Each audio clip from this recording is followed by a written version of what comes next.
Bonjour à tous et à toutes, je suis très heureuse de vous retrouver pour cette nouvelle capsule dont la thématique est l'accueil. En effet, dans mes accompagnements, que ce soit en thérapie ou en coaching, pour rappel, je suis thérapeute et coach et j'accompagne les hommes et les femmes à se libérer de leurs douleurs psycho-émotionnelles, énergétiques ou spirituelles. Nombreuses sont les personnes qui témoignent de leur difficulté à accueillir l'autre. C'est souvent vécu pour elles comme douloureux, voire souffrant, car elles ont le sentiment d'être fermées, d'être coupées même. L'œuvre que nous réalisons alors ensemble est d'aller à la rencontre de leur part féminine, peu importe si vous êtes un homme, afin d'ouvrir le cœur.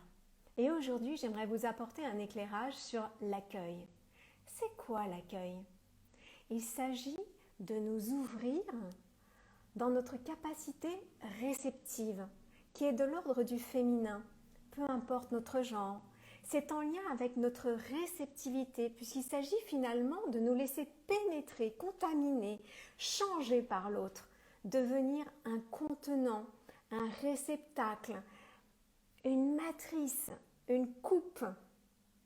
Alors comment devenir cette terre d'accueil afin d'accueillir l'autre?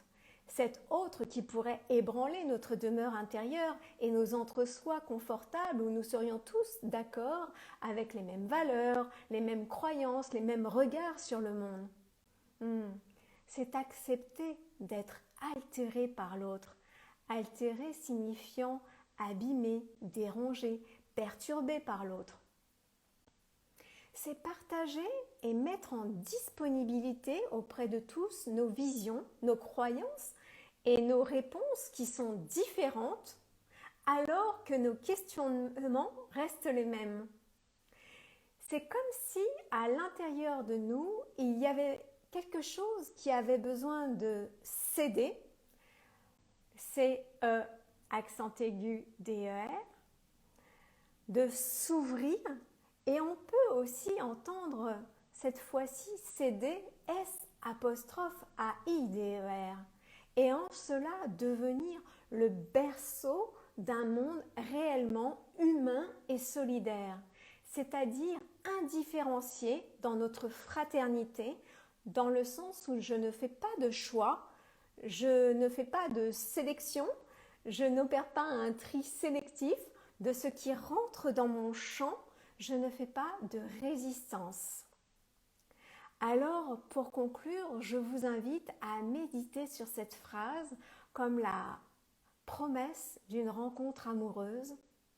L'amour n'a pas de préférence. Je vous remercie pour votre présence et votre écoute. Bonjour Elodie. Si vous avez apprécié ce contenu, merci de le liker et peut-être le partager auprès des êtres à qui ça pourrait être utile en me taguant éventuellement au passage. N'hésitez pas également à commenter pour nous partager, pour voir comment vous vivez l'accueil de l'autre. C'est toujours extrêmement enrichissant pour le collectif. Et si sur ce chemin d'ouverture du cœur, vous avez besoin d'aide, d'être accompagné, vous retrouvez toutes mes propositions en lien avec mes activités de thérapeute et de coach sur mon site internet www.magalimaté.com ainsi que dans le lien dans ma bio Instagram sur ce compte @maté_magali. Je vous souhaite une excellente fin de journée. Moi aussi, je t'embrasse, Elodie. Et on se retrouve tout bientôt pour une prochaine capsule. Au revoir!